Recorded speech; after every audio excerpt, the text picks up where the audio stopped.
Mitologías. ¿Qué es un mito para Barthes y por qué se considera importante que un comunicador comprenda el concepto?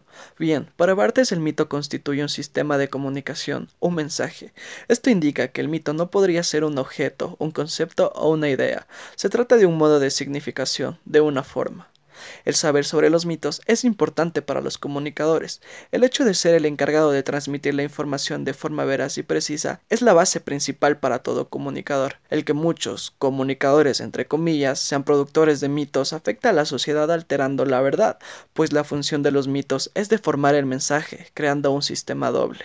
¿Qué entiende por ritos comunicativos? El desarrollo de la publicidad, de la prensa, de la radio, de la imagen, sin hablar de la supervivencia de una infinidad de ritos comunicativos, ritos de la apariencia social, hace más urgente que nunca la constitución de una ciencia semiológica. Es así que el rito comunicativo viene siendo un conjunto de prácticas, de objetos, de vestimentas, de ceremonias, de gestos, etc., que se establecen y se regulan en cada sociedad. ¿Por qué el mito puede considerarse un hecho ahistórico? Se pueden concebir mitos muy antiguos, pero no hay mitos eternos, puesto que la historia humana es la que hace pasar lo real al estado de habla. Solo ella regula la vida y la muerte del lenguaje mítico. Lejana o no, la mitología solo puede tener fundamento histórico, pues el mito es un habla elegida por la historia. No surge de la naturaleza, de las cosas. Forma parte de la semiología como ciencia formal y de la ideología como ciencia histórica, pues estudia las ideas como formas. ¿Por qué la semiología solo puede tener unidades a nivel de formas? Porque la semiología es una ciencia de las formas, puesto que estudia las significaciones independientemente de su contenido. Por constante que sea en su forma, no se realiza de la misma manera. Siempre es oportuno repetir que la semiología solo puede tener unidades a nivel de las formas, y no de los contenidos. Su campo es limitado, se asienta sobre un lenguaje, realiza una sola operación, la lectura o el desciframiento. El mito como sistema tridimensional y como sistema semiológico. Como estudio de un habla, la mitología no es más que un fragmento de esa vasta ciencia de los signos que Saussure postuló hace unos 40 años bajo el nombre de semiología. El mito como sistema semiológico procura llegar a la semiología. Es una correlación entre significante y significado. El esquema tridimensional hace énfasis en el significante, significado y el signo. Pero el mito es un sistema particular por cuanto se edifica a partir de una cadena semiológica que existe previamente. Es un sistema semiológico segundo, lo que constituye el signo, es decir, el total asociativo de un concepto y de una imagen. En el primer sistema se vuelve simple significante en el segundo. Recordemos aquí que las materias del habla mítica, lengua propiamente dicha, fotografía, pintura, cartel, rito, objeto, etc., se reducen a una pura función significante. El mito encuentra la misma materia prima, su unidad consiste en que son reducidas al simple estatuto del lenguaje. ¿Qué entiende por lenguaje objeto? La combinación de significante y significado componen el signo lingüístico. Este sistema podría designarse sistema semiológico primero.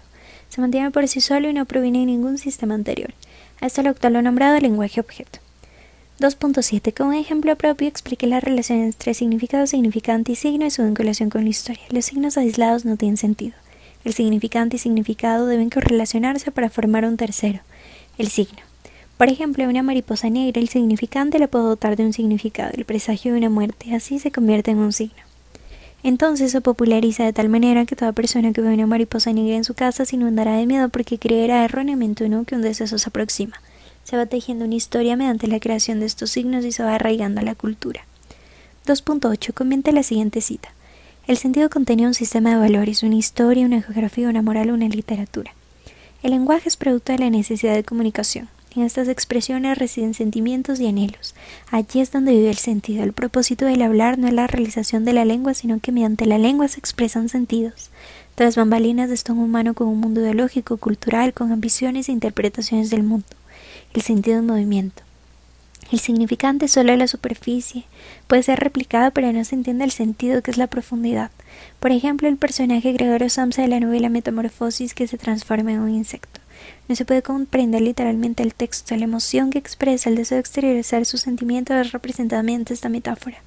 Me siento un bicho, me he convertido en uno. Se entiende el sentido como un nivel semántico profundo, se entra en los espacios del discurso hasta entender la realidad del texto.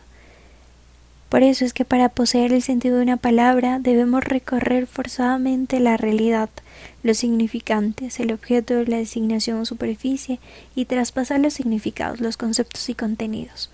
2.9. ¿Cuál es el problema de la forma en el mito? El problema es que la forma no suprime el sentido, sino que lo empobrece. Actúa tal como lo hace un parásito, no mata el cuerpo donde se alberga porque lo necesita con vida, pero sí lo debilita. Lo que define el mito es este interesante juego de escondidas entre sentido y forma. Por ejemplo, una paloma blanca. El sentido de este ejemplo, la relación entre significante, elementos de la imagen, el significado y la explicación literal, se altera cuando llega la forma. La primera concepción que tenemos nosotros es la mítica. Cuando vemos una paloma blanca, inmediatamente la forma que adquiere es la de un nuevo concepto, el de paz. Así pues, tenemos una forma, el sentido ya quedó atrás, y un concepto. Ambos forman una significación o lo que es igual a un nuevo signo dentro de un segundo sistema semiológico, el mítico. 2.10. Con un ejemplo explique la significación dentro del mito. El signo del segundo sistema en el que concurren forma y concepto es designado significación.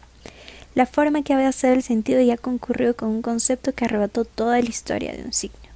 Necesariamente requiere una significación que reemplace el sistema anterior. Por ejemplo, un hombre arrancándose la camisa. El sentido de arrancarse la camisa representa furia e incluso se podría decir salvajismo.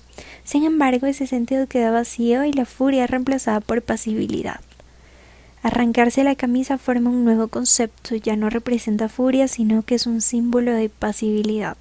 Una forma de decir aquí estoy, muestro mi pecho dispuesto a recibir balas si es necesario.